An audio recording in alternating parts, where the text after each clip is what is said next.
আল্লাহ একদিন আজরাইলকে জিজ্ঞেস করলেন, হে আজরাইল, বনি আদমের রূহগুলো তুমি কবজ করেছো, দায়িত্ব তোমার।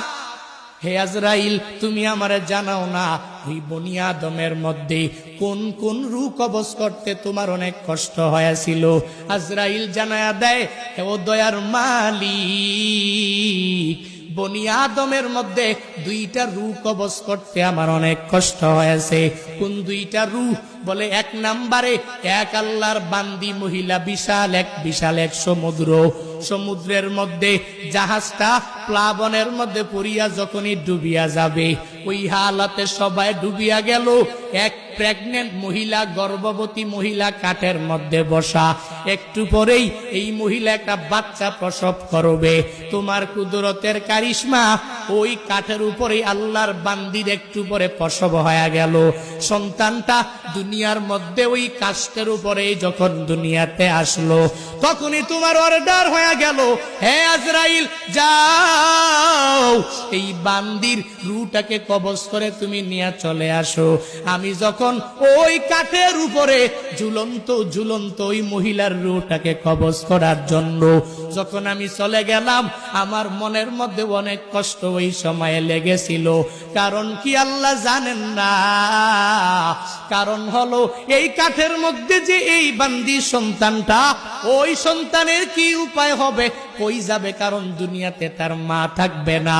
মা ছাড়া সন্তানেরা যেই পরিমাণ পাগল পারা হয়ে যাবে, হে বান্দারা, ওই হসপিটালের বেডের মধ্যে গিয়া দেখবেন, ওই জায়গার মধ্যে কত মায়েরা ডেলিভারির সময়ে দুনিয়া থেকে বিদায় নিয়ে চলে গেল।